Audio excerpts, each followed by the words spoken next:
Good morning, જય શ્રી કૃષ્ણ. તો આરવ સવારમાં માખણ ને ભાખરી ખાવા માંડ્યો છે. ક્યારેક એને બહુ જોર પડે છે માખણ ભાખરી ખાવામાં, અને ફટાફટ રેડી થઈને એને ઇન્સ્ટુ ઉપડી ગયા છે સ્કૂલે.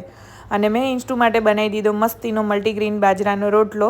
અને બેન બેસી ગયા છે સવારમાં ખાવા. જો મોઢામાં આપો ને તો ખાય. અને પછી મેં એનું માથું ઓળી દીધું, કેમ કે એને ડેન્ડ્રફ થઈ ગયો છે, તો થોડી નવડાવીને ક્લીન બી કરવાને હું રેડી થઈને જતી હતી મારા ઓફિસે. પછી મારે એને મળવું પડે, નહીંતર ખોટું લાગી જાય, એને રડવા માંડે. આજે અમારે મિટિંગ હતી, તો અમે લોકો બહાર ગયા હતા. પછી અમે અમારા ગેસ્ટને લઈને આજે ગવાલભોગમાં જમવા ગયા હતા. ડીશ જોઈને તો હું ચક્કર ખાઈ ગઈ, મારું પેટ જોઈને જ ભરાઈ ગયું હતું. પછી ફટાફટ ઘરે આવીને આજે ડિનરની તૈયારી. ડિનરમાં આવીને આજે અમારું હતું મેથીના થેપલા.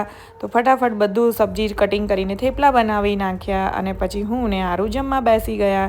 થેપલા તો બહુ મસ્ત બન્યા હતા, બહુ મજા પડી ગઈ ગાઈઝ અમને લોકોને ખાવાની. તો હું ને આરુને જોઈએ દહીં, કેરીનું અથાણું, આ બધું જ લઈને ફટાફટ અમે લોકો બેસી ગયા.